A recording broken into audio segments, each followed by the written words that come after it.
great to be working with you on this match. This game is bad. What's up, guys? It's Niall from Alternative Review here. Listen, I'm probably going to make some points over this first impressions video that seem to be in favour of the game, but it won't change the fact that the game, overall as an experience, falls way short of expectation. But let's look at why.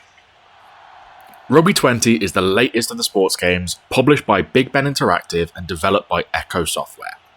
They collaborated on Rugby 18 and 15, and these games did not perform well critically or commercially either. Although I would assume that they made some money based on the fact that they are the only rugby experience available on consoles, with the exception of, I think, the awful 2015 World Cup game, and I think there's a Rugby League series out as well. 3 games into this collaboration should be make or break time. In the same way that the third year of a brand new business is its most important, the third rugby title should prove why these games should continue to be made, and why the money should continue to be spent on the licenses for players, nations, teams, and leagues. But let's get into why this game for me is so bad though.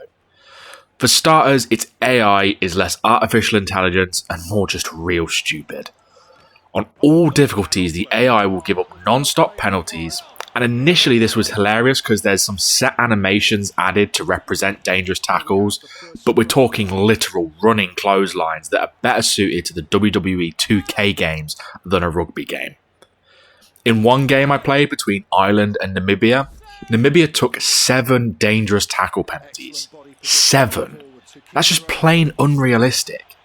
And once the initial humour was over, it just became a pain to deal with and made the game too easy overall. Then there's presentation. And in the first few matches, I actually really rated the presentation. In fact, I even did like an initial narration video of me playing my first match on the game, and I was impressed. Most of what I saw I liked, from the way the wind is represented when kicking, to the pre-match intro, even to the way the screen slightly rumbles when adding players to a ruck to give some indication of the impact involved. But then as I played more, certain aspects became more noticeable, such as in post-game scenes where the players will embrace imaginary player models so it looks like they're just hugging thin air, or the lack of any real player facial animation, so everyone's just kind of coldly staring into the abyss most of the time. Overall, it levels out as average at best, which again, 3 games in just isn't acceptable. Once you get used to the controls of the game, it does feel okay to play, but there is no initial tutorial or prompt to head to the training section of the menus, which means a lot of people will just head into their first game with little idea of how to play. There's no control layout in the game's in-game menu at all. In fact, I had to go online to the Rugby 20 website to find a diagram of the controls for the game. The only way to learn the game is through the training section in the main menu, which we've already just alluded to isn't even noticeable unless you scroll to the far right of the screen.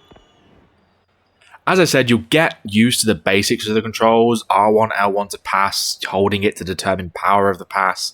Face button is basically a bunch of different types of kicks, or on defense it's like X to change player and circle to tackle.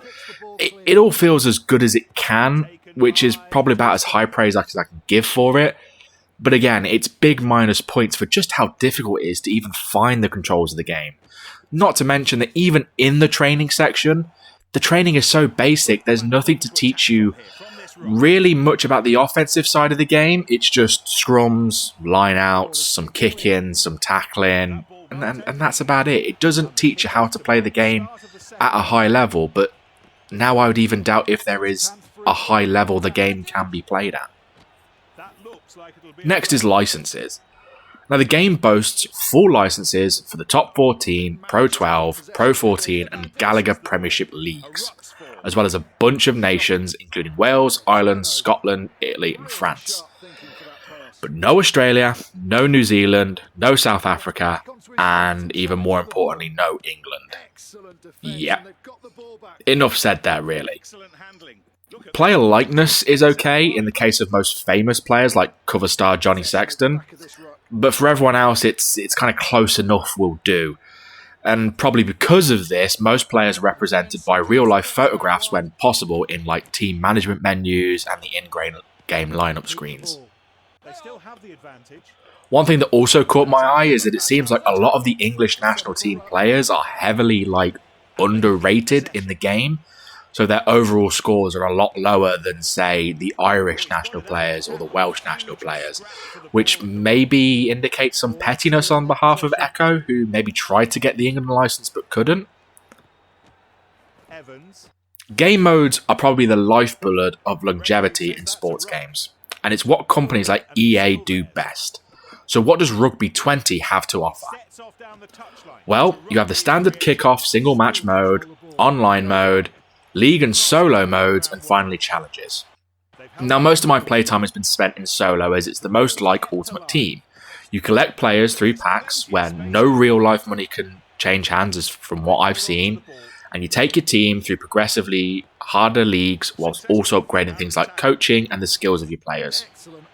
One massive fault with this mode is the fact that when you actually create your own team, you customise their kit, you even customise the ball they play with, and create your badge and change the colours. You can't change the team's name at all. I searched everywhere in every menu and there was nothing. So my club is just forever known as My Club 2 everywhere. How was this overlooked? Now for the one big positive I liked about the game.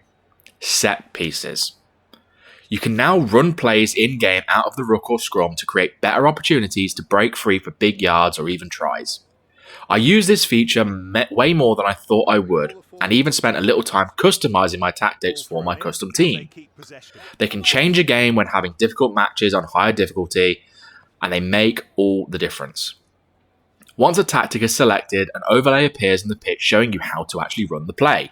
Now this is initially daunting to look at for a casual player, but they don't take long to get used to. And like I said, the upside of getting used to the set pieces will actually increase the fun you can have in-game. Look, I said something positive with no catch. Get me.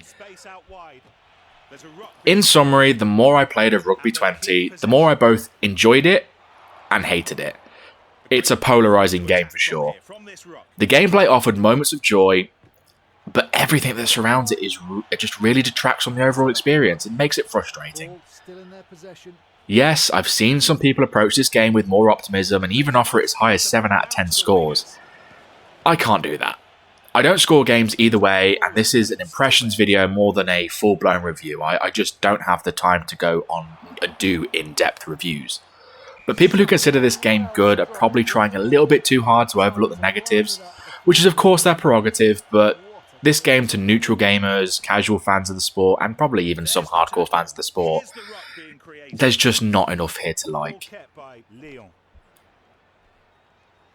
Overall, this game is just in too rough a shape to be worth £50 at retail. And yes, that's what I paid for it. But remember, as you watch this, I paid that money as a sacrifice to save each and every one of you from having to do the same. Given how well these games hold their value, note that 18 was still selling around £35 on Amazon in December, I can't see any price cuts coming too soon. My final plea, EA, please start making rugby games again. Well, that's it from me today, guys. Appreciate you watching. If you've got anything you have to say about this video, pop it in the comments. I do my best to respond to everything. But other than that, just drop me a like, drop me a subscribe. Appreciate you sticking around to the end of the video. Have any requests or anything like that, or want to know what I'm doing next, stick around. Try to post a few videos a week. See you on the flip side, guys. Thanks very much.